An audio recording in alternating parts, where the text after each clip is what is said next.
What's up, everybody? We're running around doing some errands today and thought I would make this video because we recently just got done with all of our taxes and stuff. And my mind is just blown. I remember in high school thinking that if I ever made $100,000 a year, that I'd be friggin' rich. I'd have Warren Buffett on speed dial and text him every now and then just to go grab a bite to eat and talk money.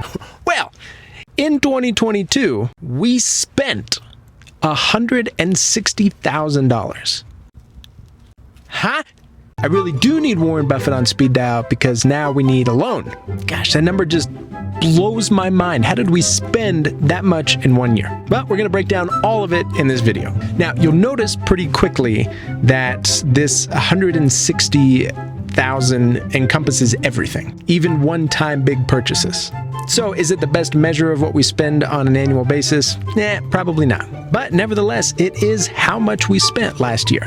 Also, I have a goal of getting to 1,000 subscribers at some point during this year. So if you like finance content, consider subscribing. Okay, so here we go. From most expensive to least expensive. $60,000 on the down payment of our second house. Quick refresher, we bought a home back in 2018, moved to our new house in 2022, and kept the old house as a rental. Now, if we would have taken that 60 grand as a down payment out of our rental property in equity and put it into this one, I wouldn't have counted that as an expense. However, that 60 grand was money that we actually saved and had in our savings account and used that to purchase the house. Could you make the argument that that's not really an expense since it's just going into the house? Yeah, you probably could, but nevertheless, we still wrote a check for $60,000 and it left our bank account. So at least for the purposes of this context, I'm counting. We spent $20,000 on our primary mortgage. So that's an average payment of about like $1,650 a month. That number will actually go up in 2023 because our mortgage on our new house is about $2,500 a month. We spent $16,000 on tithing. Now, I think of tithing in this way. If I'm God's financial advisor and he says, hey, here's $160,000 at the beginning of the year. I want you to invest this for me. Then at the end of the year, I walk in all proud and I tell him that I invested 10% of his money and took the remaining 90% as my salary. I'd be a pretty crappy financial advisor if that was the case. Everything that we have is from him, so in reality, we should be giving more. All right, moving on. $15,000 on business operating expenses.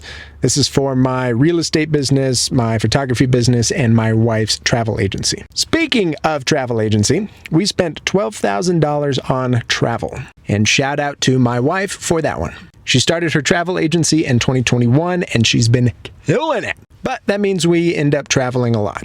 Kind of hard to complain, though. Her info's in the description, so if you're thinking about traveling, hit her up for any advice or potential deals for where you want to travel to. All right, we spent $8,000 on the car category. So this would be any expenses that went towards our car. We did not have a car payment last year. So the only thing that's making up this $8,000 is gas, insurance, and maintenance. We spent $7,000 on food. That's a total of eating out and cooking at home. We spent $7,000 on miscellaneous home items like furniture, improvements, and maintenance. We have $5,000 on the mortgage for our rental. I debated even including this because we only had the rental for the last 3 months of the year, and we have tenants in it that are covering this cost. But regardless, that mortgage comes out of our checking account every month, so we have to make sure that we have enough in there. We spent $4,000 on utilities, which we count as water, gas, electric, sewer, internet, and TV. And then the remaining $6,000 is spread across medical, dental, phones, and tax prep fees. Now, if you take out the business expenses, the down payment on the house, and the mortgage on our rental, that brings our annual spend down to $80,000. That is a much better representation of what we spend in a year. That still seems ridiculous, in my opinion, especially since we are actively trying to live below our means. The only categories I feel like we could maybe cut back on would be travel, and that's it. Everything else is either like non-negotiable, like tithing and our mortgage payment, or we're already spending like as little as possible. But going back to what we spend on travel, that indirectly helps my wife make more money, and we get to make great memories. So it doesn't really make sense to cut back on that either. So as of now, I guess this is what we're working with. So now that we're in 2023, I'd love to hear the ballpark of what you guys are spending per year to see if we are just way out of line. I actually just Googled it. One of the ones that came up was bankrate.com. It says in 2021, the average household spend was $67,000 according to the BLS survey. Okay, that's not too bad.